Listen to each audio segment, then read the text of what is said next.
الحمد لله وكفى والصلاة والسلام على عباده الذين اصطفى خصوصا على أفضلهم وخاتم النبيين محمد الأمين وعلى آله وصحبه أجمعين وبعد. Brother Chairman, respected members of the Management Committee, and brothers and sisters, Assalamu alaikum wa rahmatullahi wa barakatuh.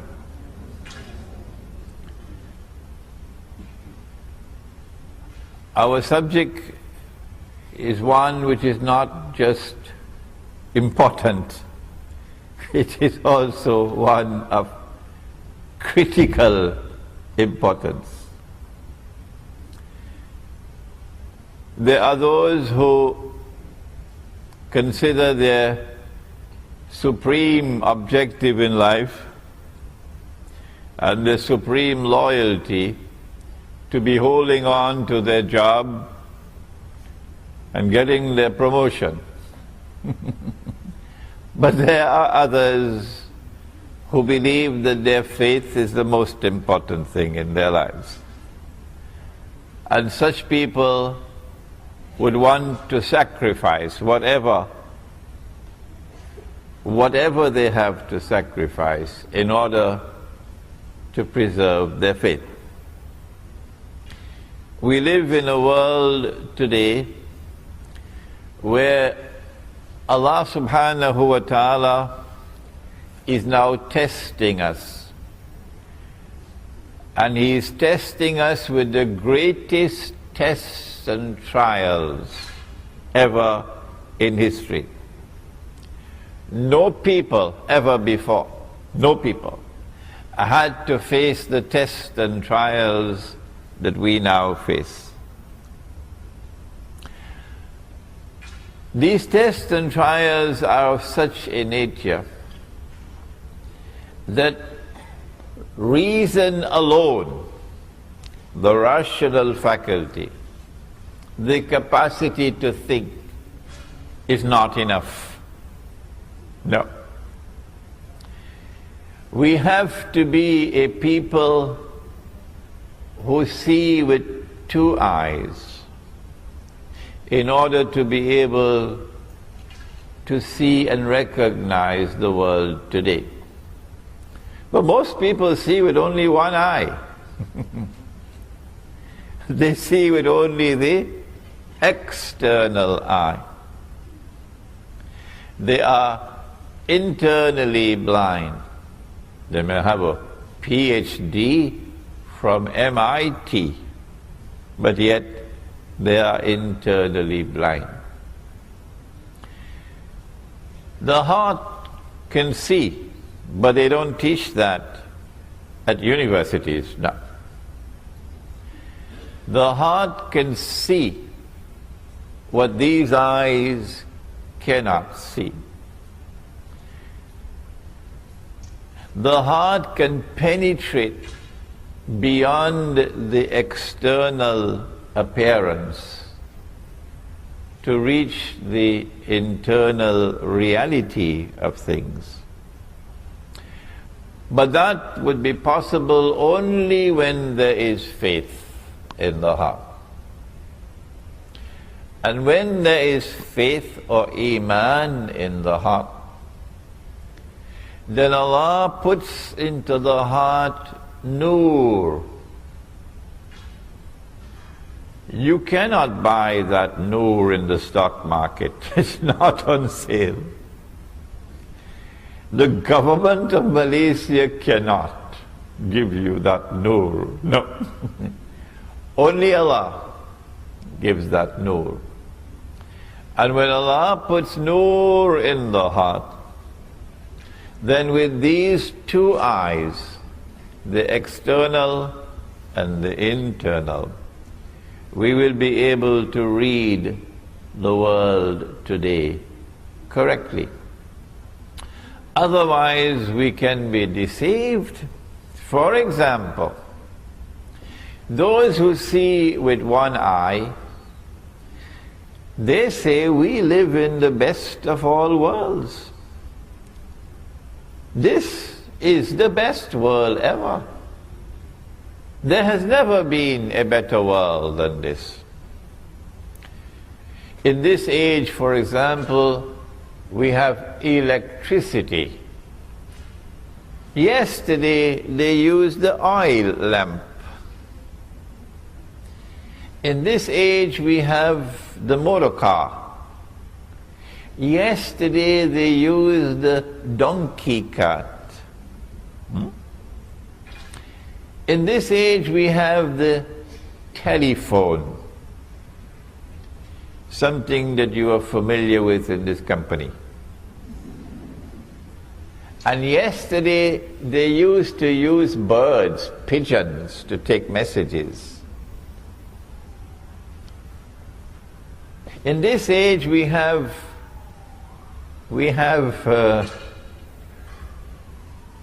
the toilets in the home, because we have sewage systems. And yesterday you had to go outside of the home.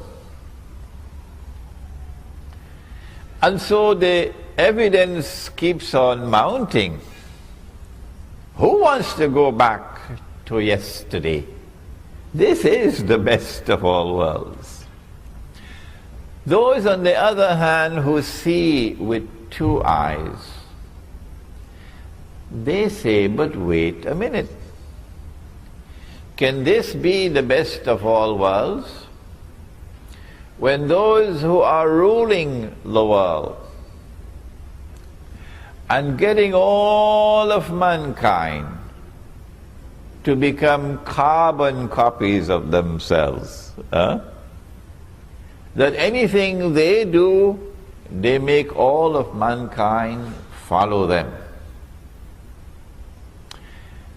This civilization, which today dominates the whole world, is now moving to get all of mankind to agree. Every government eventually will have to accept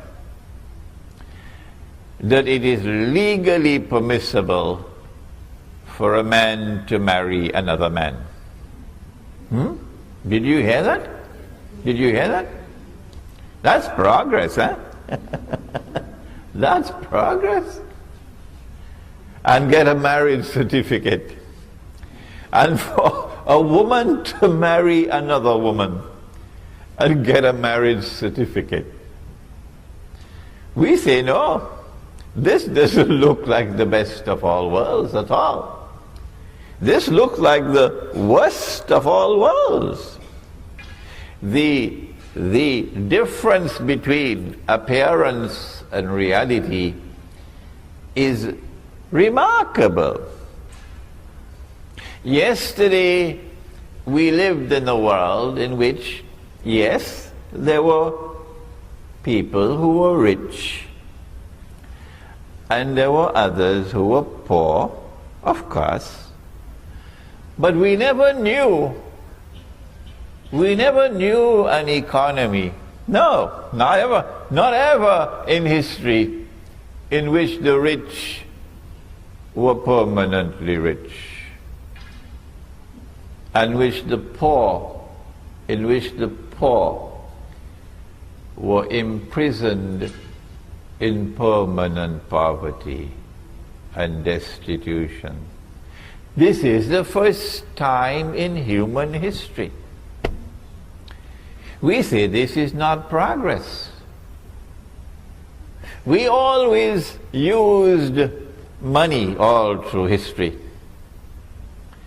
And the money that we used was money which had its value inside the money. So it was money with intrinsic value. So if somebody wanted to rob you, they had to come at you and take the money from you by fighting you. Huh? That's the only way they could take your money. But now we live in a world in which they can rob us, take away our wealth, without ever having to put their hands in our pockets. Yes? And they have reduced Indonesia today to slavery. And they have reduced Bangladesh to slavery. And Egypt to slavery. It is not by accident that Indonesia is so poor today.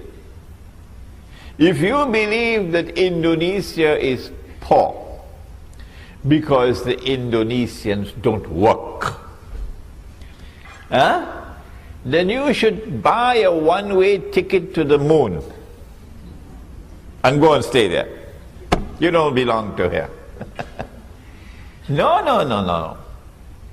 There is a monetary system in the world today, and I know that subject because I have studied international monetary economics at 2 universities.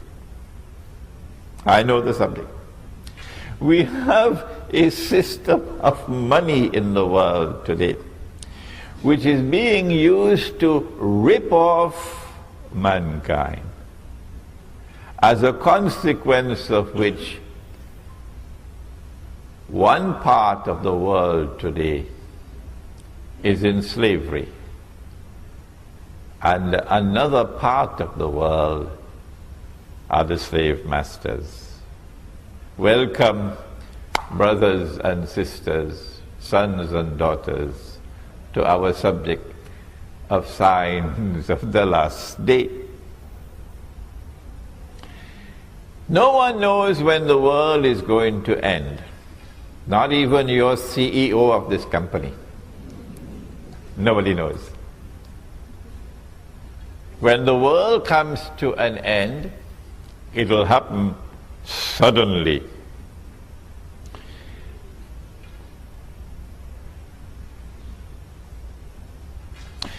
Two people will be sitting with a cloth between them, engaged in a business transaction, and the world will end before they could complete their discussion. A man would take his horse for water, and the world will end before the horse can drink the water. Someone will take a seed of durian to eat the durian. My wife loves durian. She's somewhere in the back there. And the world will end before the durian could reach your lips, said the Prophet alayhi salatu wasalam. When that end of the world comes, it will be sudden. And then you see the mountains like pieces of cotton wool. And then you see the graves of people and their bodies being pitched out of the graves. And then there will be a transformation of the entire world into something which is new.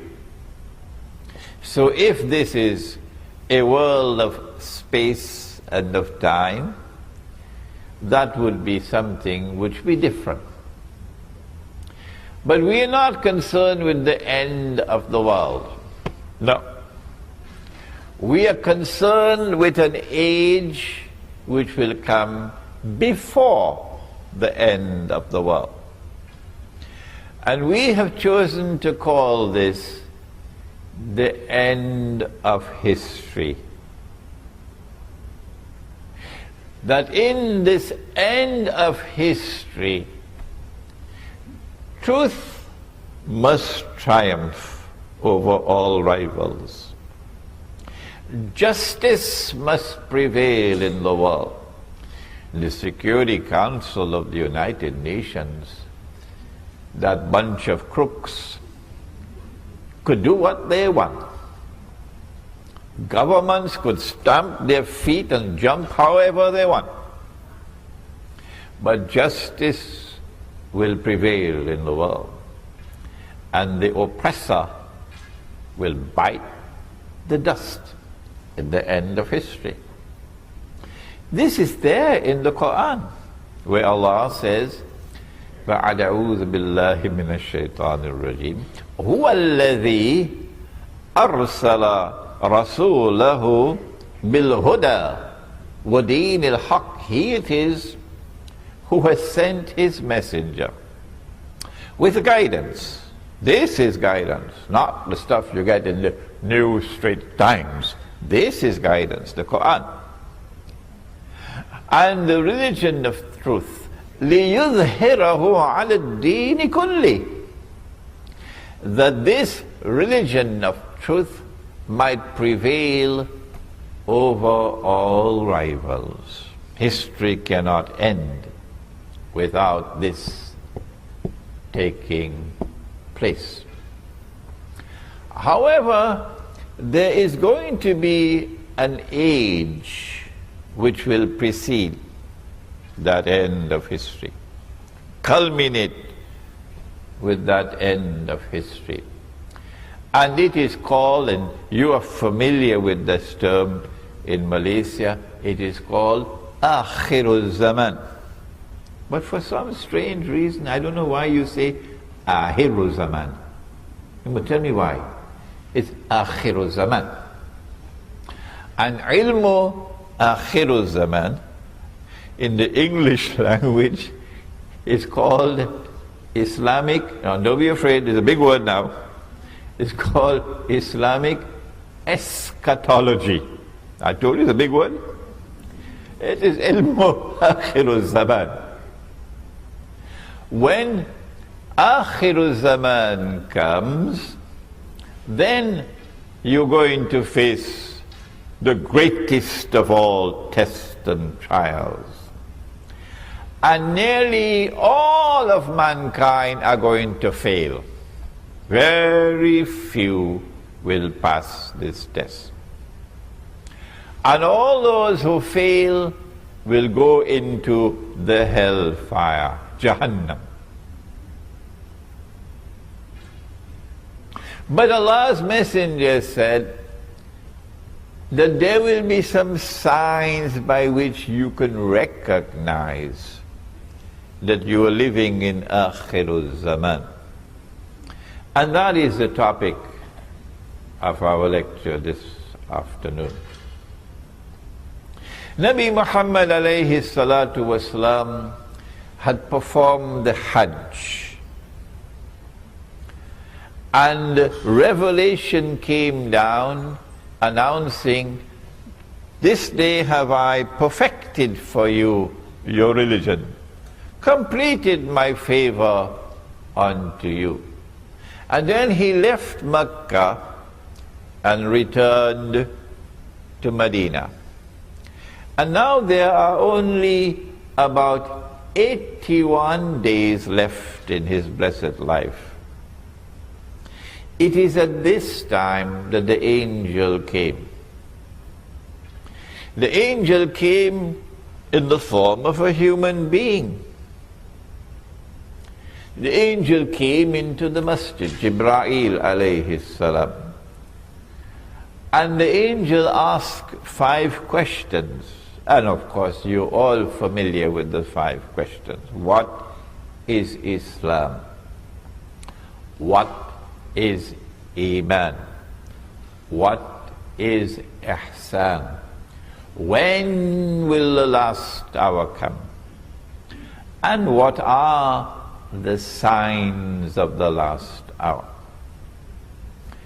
He gave 2 signs, and I want to share them with you today. The first one, very easy to recognize. You just take a taxi and tell him, I want to go to KLCC. And you'll see it. He said that you will find the naked, barefooted shepherds, people who take care of goats and sheep. You will find the naked, barefooted shepherds competing with each other in the construction of tall buildings. In other words, you have to be blind not to see that you are living in Akhirul Zaman. If you do not have tall buildings in your city, you are considered to be backward. And so in Akhirul Zaman, mankind will measure progress, the height of buildings. The taller the building, the more have we progressed as a society. And people who think that way and are proud of their tall buildings, Nabi Muhammad is saying to them that you have the brains, you have the intellectual acumen of naked, barefooted shepherds, which is polite language. I could use harsher language than that. All around the world today,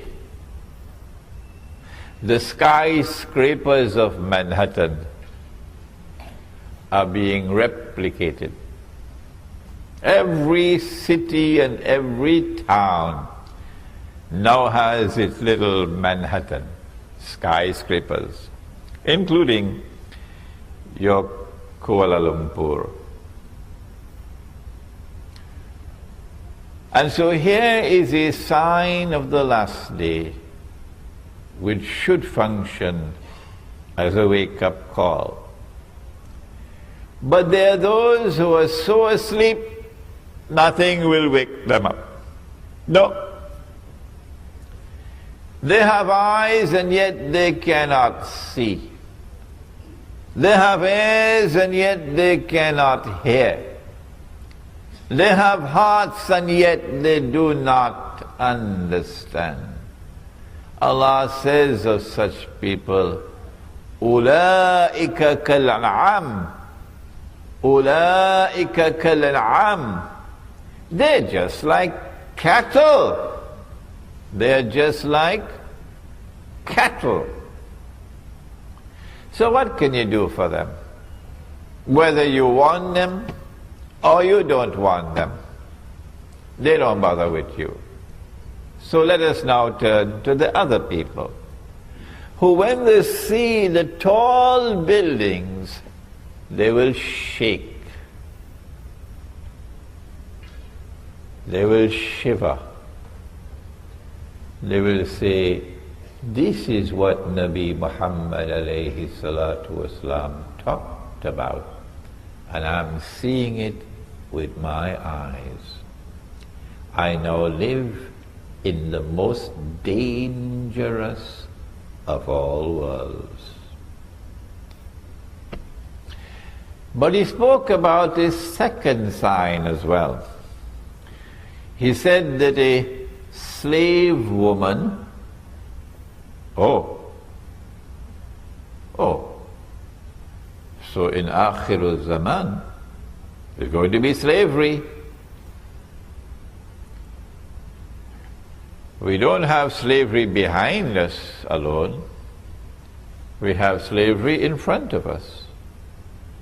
In Akhirul Zaman, there's going to be slavery. He said a slave woman will give birth to her mistress. We don't have the time today to explain this hadith, but we've done it in one of our previous lectures, and I have a very dear friend now. I must introduce you to my friend.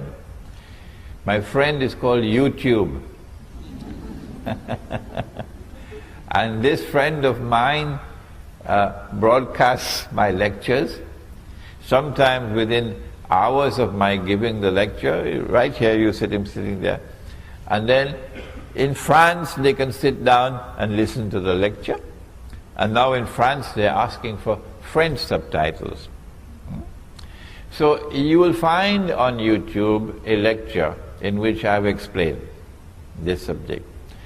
An Islamic response to Dajjal's modern Western feminist revolution.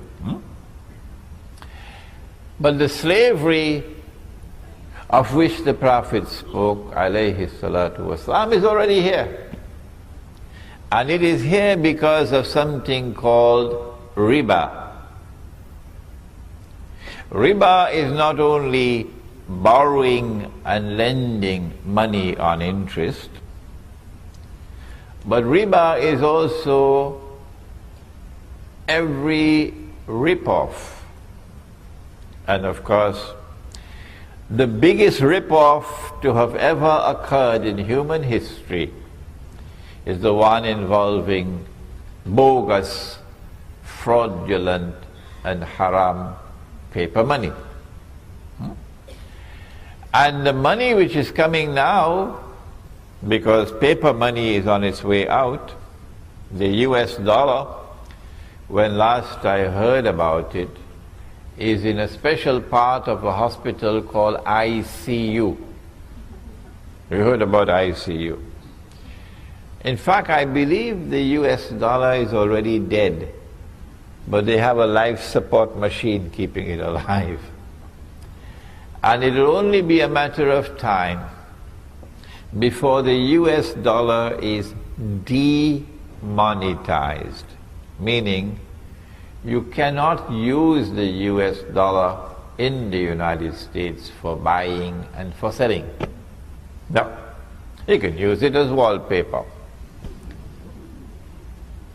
And then they will replace the US dollar with some other currency, maybe a coin, which will be worth 5 cents to the dollar. Of course, China is going to be very angry with that, because the Chinese have a whole pile of US dollars. And the Saudis are going to be very angry, They have a whole pile of US dollars. So now you lose 95% of your wealth. But what is replacing paper money now is something even worse. It is money you cannot see. It is money you cannot touch. It is electronic money. And you make this money by simply typing it in and typing it out. So whoever controls the banking system around the world controls the world. We are heading towards a financial Guantanamo. This is slavery, economic slavery. And it has already come to the world, and now the noose is tightening around the neck. Who is doing it? I now want to introduce you to the most important part of this subject. And that's all I can do today, introduce you. You want me to teach the subject? You have to read my books. If you read Jerusalem in the Quran, which I wrote 10 years ago, and this cover design was done right here in Malaysia, this book will introduce you to the subject of Akhirul Zaman. And we also have the book in Bahasa, but we only have about 20 copies today. The companions of the Prophet ﷺ were sitting talking amongst themselves. When he came and he asked, "What are you talking about?" And they said, "We are talking about علامات الساعة, the signs of the last day." And then he said, and this hadith is in Sahih Bukhari, it is in Sahih Muslim, He said the last day would not come until, and he mentioned 10 signs. 10 signs. The 10 were not given in the order in which they will occur. We do not know that order. So we're giving you the 10 in a random way. Number 1, Dajjal. Number 2, Ya'juj and Ma'juj, or Gog and Magog. And this is the last book that I've written, an Islamic view of Gog and Magog in the modern world. Number 3, the return of the son of Mary, Nabi Isa alayhi salam. Number 4, Dukhan, smoke. It is my opinion, and you must never accept my opinion, never, until you are convinced that it is correct. It is my opinion that this Dukhan is probably about 20 or 25 years away from now. When the clash of Gog and Magog will take place, it will be nuclear war, with thousands of nuclear weapons being used. On the one side you'll have Russia and her allies, and on the other side you have America and her allies. The Gog and Magog clash will take place, with all these thousands of nuclear weapons being used. And it is, you know, a nuclear bomb produces a mushroom cloud. So can you imagine what's going to happen when thousands of nuclear weapons are used? There is a verse in the Quran which relates to this. In Surah Al-Isra, which is also known as Surah Bani Israel. I think that my lecture is a little bit boring because some people are falling asleep. If you see anybody sleeping, wake them up. Allah subhanahu wa ta'ala says, listen to the verse, بَعْدَ أَعُوذُ بِاللَّهِ مِنَ الشَّيْطَانِ الرَّجِيمِ وَإِن مِّن قَرْيَةٍ إِلَّا نَحْنُ مُهْلِكُوهَا قَبْلَ يَوْمِ الْقِيَامَةِ أَوْ مُعَذِّبُوهَا عَذَابًا شَدِيدًا كَانَ ذَلِكَ فِي الْكِتَابِ مَسْطُورًا. And not a single town or city will escape.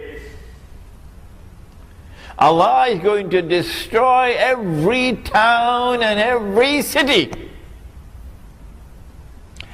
And those which escape destruction will be punished with terrible punishment.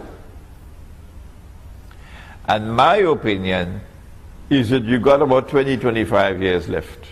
Of course, I can be wrong. When that clash takes place of Gog and Magog, that's it. The only ones who will survive would be those who are in the remote countryside. And you know that you are in the remote countryside when you cannot use a cell phone. So that is number 4, Dukhan, smoke.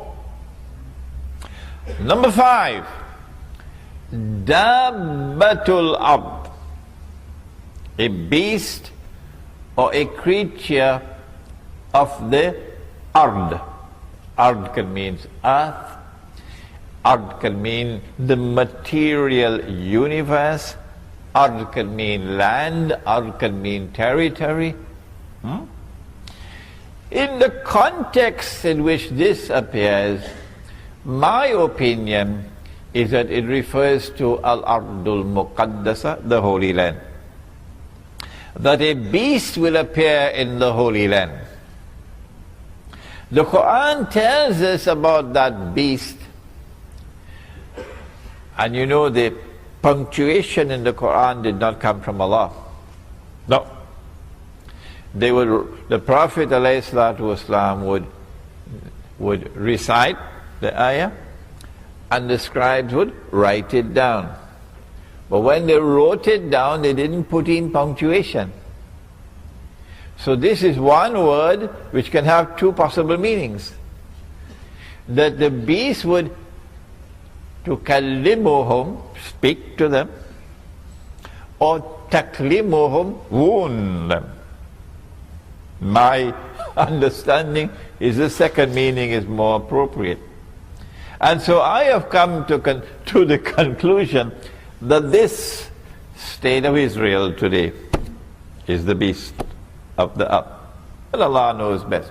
Number 6, that the sun would rise from the west. My methodology of study is that the Quran is the only supreme authentic authority in Islam. And no hadith has absolute authenticity. And therefore the Quran sits in judgment over the hadith. Hadith cannot change the Quran. No.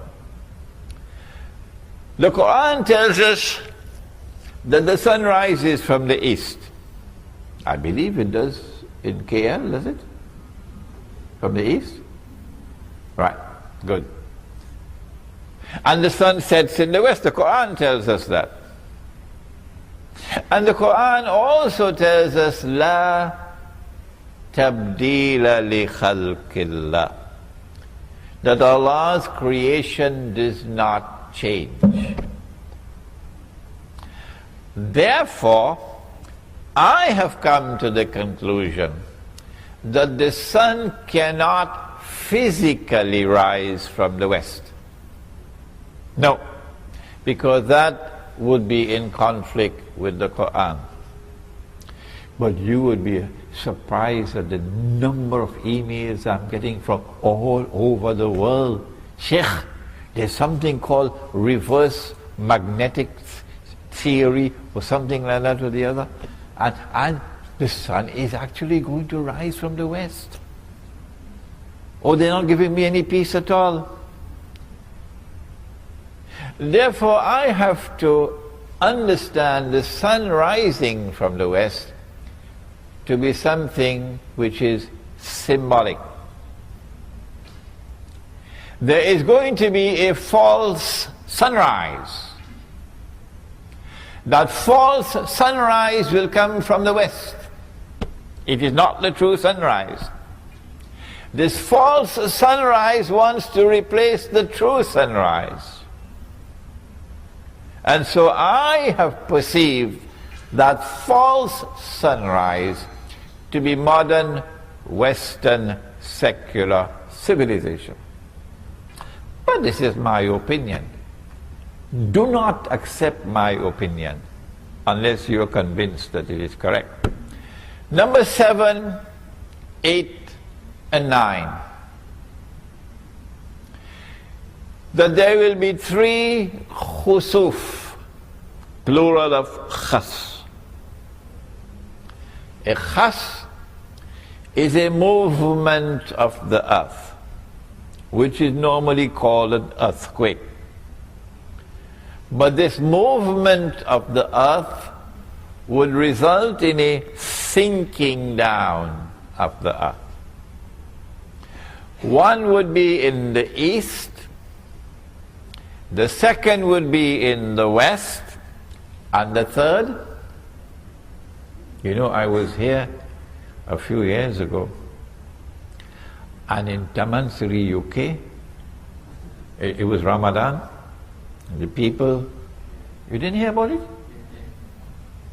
They had woken up in the morning for the Sahri, and the whole house went down. You didn't hear about that? Tamansuri, UK. So one in the east, one in the west, and the third one in Arabia. And that third one in Arabia, that is the one which will confirm that this is Imam al-Mahdi. Not the eclipse of the sun and the moon, no. This is the one, the sinking down of the earth in Arabia. And number 10, that a fire will come out of Yemen. I don't understand this to be a literal fire. I understand this to be a revolutionary fire. You remember 1990? Some of you may have been born already. 1990. Huh? When Saddam Hussein sent his troops into Kuwait, and took over Kuwait, remember? Oh my, you should have seen the Malay people, they were all celebrating. Yes, the Malay were very happy, and all the Malay were supporting Saddam. In Singapore as well, giving headache to the Singapore government, because they detested Kuwait. They detested Kuwait. And the Yemeni people, there were about 8 million of them working in Saudi Arabia. And the Yemeni people all applauded and they supported Saddam Hussein. So when Bush Sr. sent what he called a desert storm and pushed this Iraqi army out of Kuwait, Saudi Arabia then retaliated against those 8 million Yemenis and threw them out of the country. So the heart of Yemen is anti-systemic. The heart of Yemen despises the oppressor. And this is why the Prophet said, Allahumma barik lana fi shamina wa yamanina. O Allah, grant blessings for us in our Sham, Syria, and our Yemen. I wish he had included Indonesia as well. And so a fire will come out of Yemen and drive mankind to their place of assembly, which is Arafat. And so that spells goodbye to Saudi Arabia. These are the 10 major signs of the last day. And I don't have the time now. Each one of these will take some time to explain, each one of these. I'm writing a book on Dajjal now, and I hope I can complete that book while I'm here in Malaysia. I've already written this book on Gog and Magog. It's the only book in the market in the modern age, the only one. But you should now, because of today's lecture, and because you have been to KLCC, don't tell me you've not been to KLCC, and you've seen the tall buildings. Today's lecture is a wake-up call that you must study the subject of signs of the last day, and that you have to concentrate your study on the major signs, the 10 major signs. This book is entitled Signs of the Last Day in the Modern Age, and in this book there is a collection of essays dealing with this subject. Now, apart from the major signs, let me share with you some of the other signs and then we'll end, because you have to have your lunch. I don't know how tasty your lunch is going to be now, but I have to tell you. He said, sallallahu ta'ala alayhi wa sallam, he said, in the last age, women will dress like men. I hope you don't get angry with me. Women will dress like men. So you will see her in a jacket, cut masculine style jacket. And you will see her wearing trousers. And I have seen her with a tie in McDonald's, the tie. And this is the working woman's clothes.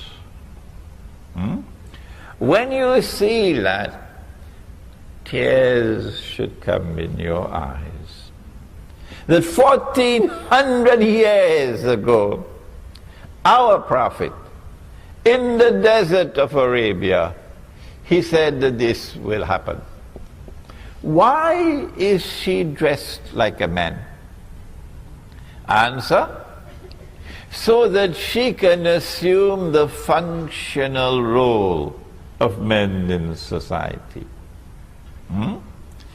So now she gets dressed and goes to work and faces the morning traffic, and she works all day, and then she comes back home in the evening with her briefcase.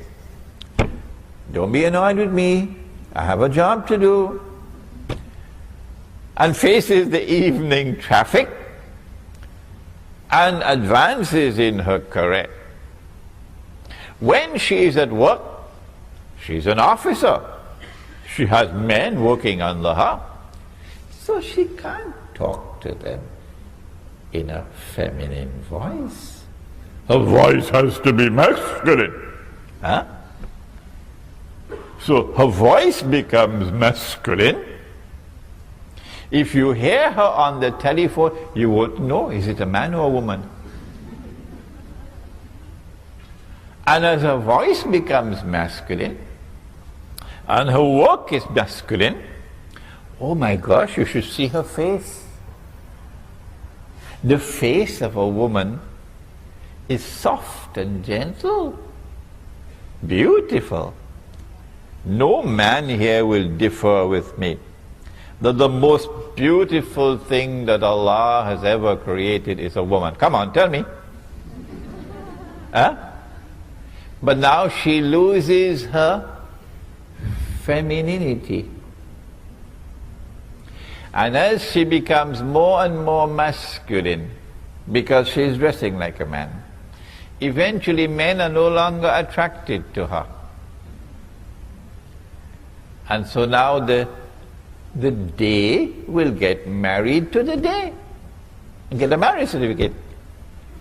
And the night will marry the night and get a marriage certificate. He said it 1400 years ago. Now when she goes to work, morning to evening, plenty traffic in KL, who's going to take care of the children? And that's the problem, because if you don't have any children, he's going to look for another woman. Yeah, if you don't have any children, you're going to look for another woman. So, who is going to take care of the children?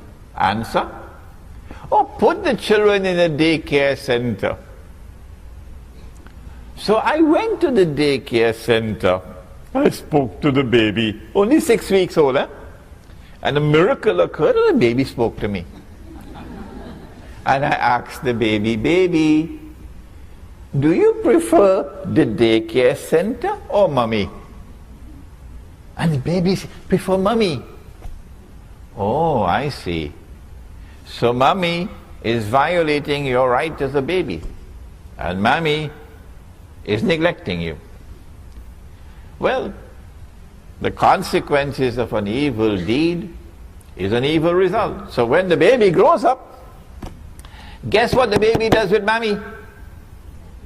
They put mama in a junkyard of human beings. You know junkyard? When the motor car can't roll anymore, you put the motor car in a junkyard.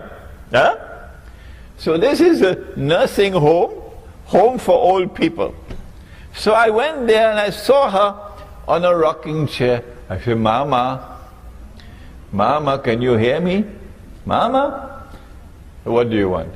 I said, do you prefer to be here or in the home with your grandchildren. I want to go back to the grandchildren. And this is punishment. You being punished. He said that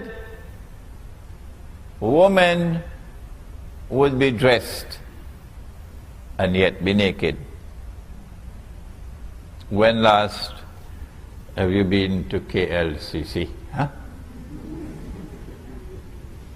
When women are dressed, before that, I missed out one.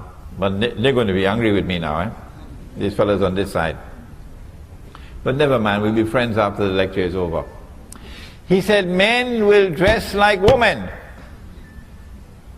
1400 years ago he said that. Why would a man dress like woman? Why? Because he wants to assume the functional role of woman. You see? So when the two of them get married, the two men, one will be the dominant partner and the other would be the woman. If a man wants to dress as a woman, what is the first thing he has to do? I wish I had the time to wait for answers, but I don't have the time. Remember, don't be angry with me, I have a job to do. If a man wants to dress as a woman, the first thing he has to do is to shave off his beard. It is not by accident that every civilization in human history had the beard until the sun rose from the west.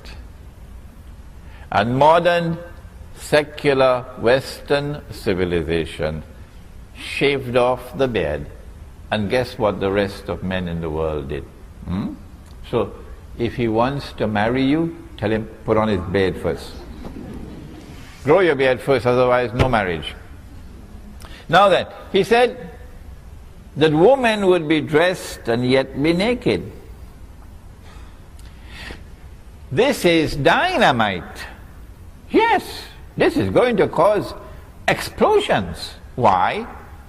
Because a woman is attractive. You know, when Allah's messenger built the masjid, you know he put the men at the front, and you know he put the women at the back. You know that, of course. And you know he said that when women go down in sajda, they must remain in sajda longer than the men. You know that? No? Nobody ever told you? Yes. When women go down in sajda, in salat, they must remain in sajda longer than the men. This is a command of the Prophet alayhi salatu wasalam. Why? He said some of the men may not have enough cloth to cover themselves. And if a woman were to raise her head too quickly, it would be an unwelcome sight. So he put the men at the front and the women at the back, and told the women to remain longer in sajda. Why did he not put the woman in the front and the men at the back?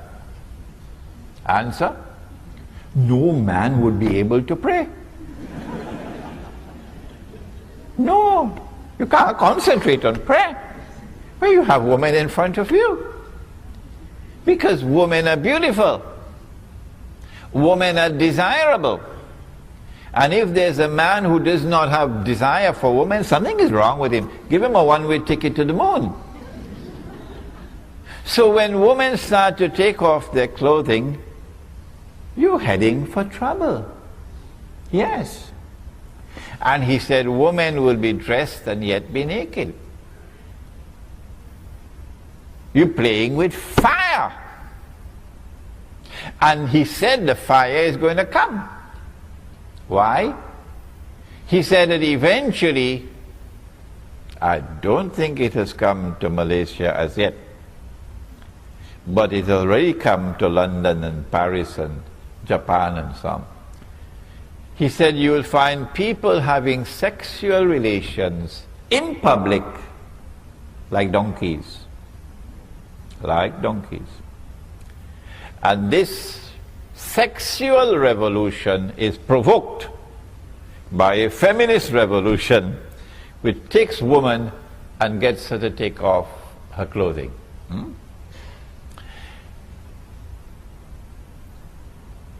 I could go on for another 1 hour or more, giving you sign after sign of what he spoke about, the last age. But I think I want to now conclude by suggesting to you, how can we survive in this modern age with faith intact? When you have studied the subject, then you can argue with me. Yes, but when you've not studied the subject, don't argue with me. Now, having studied the subject, and I am today, by Allah's kindness and grace, one of the people in the world of Islam who is teaching the subject of Islamic eschatology. Having studied the subject, I have come to the conclusion that you cannot escape shirk, you call it shirk, while living in society. And this is the one sin that Allah will not forgive. No. You cannot escape riba while living in the modern world. No. And Allah declares war in the Quran. And the Prophet ﷺ has cursed all four. And he has said that they are all equally guilty. The one who takes riba, the one who gives riba, the one who records the transaction, and the two witnesses, they're all equally guilty. And if you have the curse of the Prophet upon you, you're entering into the hellfire. I have come to the conclusion after studying the subject of riba, and incidentally there's a flyer at the back for a conference taking place in KL, in PWTC on July 26th and 27th that you might want to attend. I am one of the speakers on riba, responding to riba. I have come to the conclusion that you cannot survive with faith intact while living as a part of this system. And therefore I have been suggesting that we retreat to the remote countryside and we build micro communities which are free from oppression. So you're not going to employ an Indonesian maid. She is the last to sleep at night. She is my daughter. She is your daughter. She is my sister. She is your sister. She is the last to sleep at night. She is the first to wake in the morning. She works all day long. She gets no holidays. She is abused. She is exploited. In Singapore, she has to cook pork, lahmul khinzir. She has to do other things we can't talk about. And at the end of the month, she's paid the salary or the wage of a slave. Come on, Lee Kuan Yew. Is there any Singaporean woman who would work for $300 a month? Shame on you, Singapore.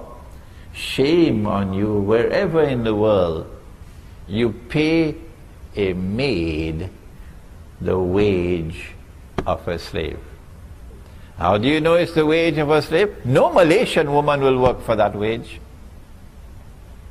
No Malaysian laborer will work for that wage that you're paying the Bangladeshi and you're paying the Indonesian. So you are an oppressor and Allah will destroy you, Allah will destroy you, Allah will destroy you. So we will create our micro communities which will be free from oppression. Banks are not allowed. No. So no money lenders. And we're not going to use this paper money. The gold dinar and silver dirham is what you find in the Quran. So the gold dinar and silver dirham will be used as money. And if we have a shortage of dinars and dirhams, and we in Java, we can use rice as money. Yeah. In that micro community, we try to live the way of life of Islam. And if they come after us with the armed forces and the police in that remote community, then, said the Prophet sallallahu ta'ala alayhi wasallam, and how prophetic were his words, and how few there are who listen to the Prophet alayhi salatu wasallam. And he said, the time will come when a man, in order to preserve his faith, would have to flee to the mountainsides where rain falls and take with him some sheep and goats. And so I leave you now. I thank you for the time that you've given to me to introduce you to this important topic. I warn you that we now live in the most dangerous of all worlds. And most people are going to fail the tests.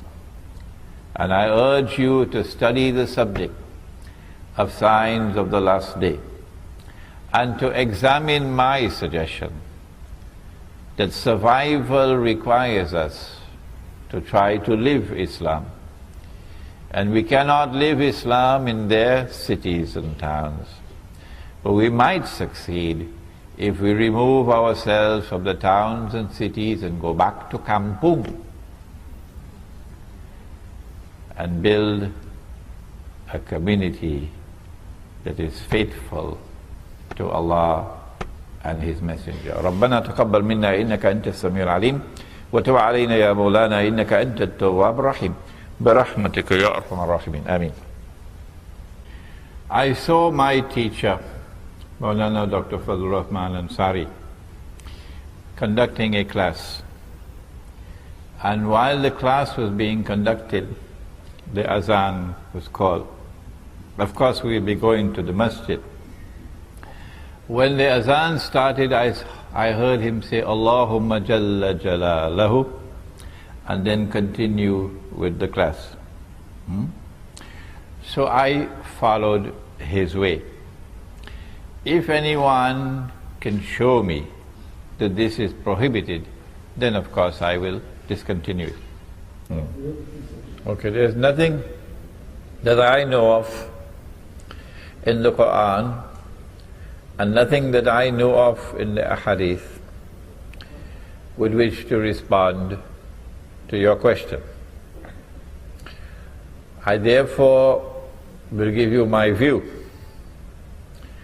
I believe that those who are in control of the world today, who want to rule the whole world and eventually deliver that rule to the state of Israel,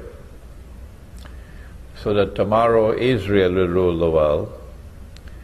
And when Israel rules the world, then a man would stand up in Jerusalem and declare, I am the Messiah, Al-Masih. 1400 years ago, Nabi Muhammad alayhi salatu wasalam described that man to us. Said he'll be a Jew. He would be a young man. He'll be powerfully built. He'd have curly hair. I believe that that event is probably about 30 years away from now. That's how close we are. That man would be Dajjal. Dajjal. Because he says he is the Messiah, but no, he is not the Messiah. He is the false Messiah. And then Allah subhanahu wa ta'ala will send back the true Messiah. Nabi Isa alayhi salam will come down from the sky with his hands resting on the wings of two angels. And the true Messiah will then kill the false Messiah. And after that takes place the big Gog and Magog war, which will be the Dukhan. But in order for Israel to rule the world, Israel has to wage some big wars. The wars that Israel has so far waged are small wars. Israel has to attack Egypt so that the territory of the state of Israel can expand to incorporate the whole of the eastern delta of Egypt, from the river Nile to the Red Sea. Israel has to destroy Pakistan's nuclear plants and nuclear weapons, and Iran's nuclear plants. Break up Pakistan so that Pakistan can never rise again. Israel, in order to wage those wars and not appear to the world as an aggressor, is now maneuvering with the Arab uprisings. And the Arab uprisings are meant to lead to Islamic governments in Egypt, Islamic governments in Yemen, in Syria, so that Israel can claim that the Arabs are now threatening Israel, preparing to destroy Israel, and that Islam is rising as a menace to the world.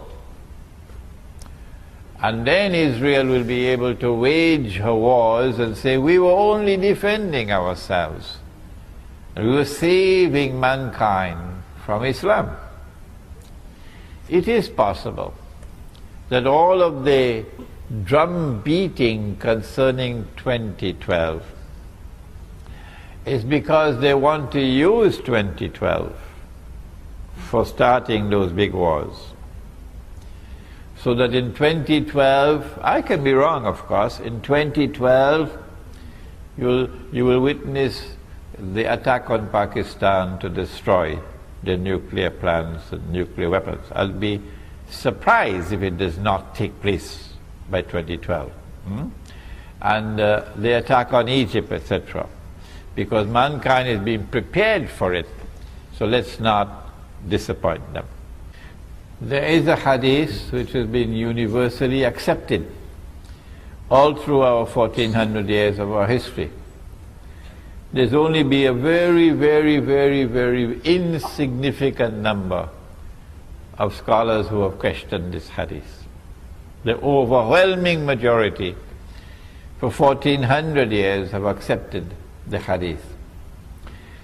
That when you see the black flags coming from the direction of Khurasan, go and join that army.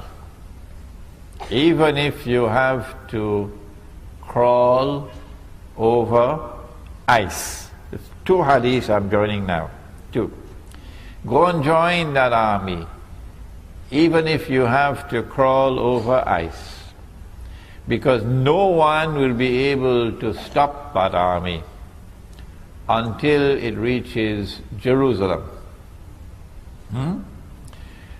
Apart from my comment concerning the authenticity of the hadith, and that is that it has been universally accepted except by a very few,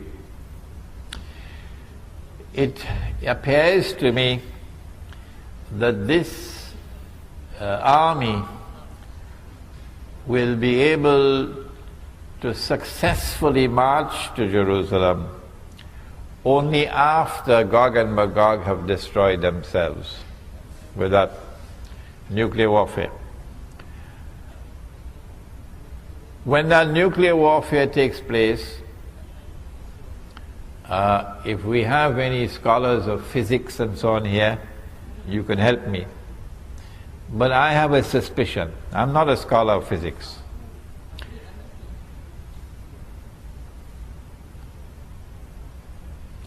I have a suspicion that the radiation in the atmosphere which we now have through these towers, so you can use your cellular phone and so on, and your laptop wireless, that the radiation that is now in every town and every city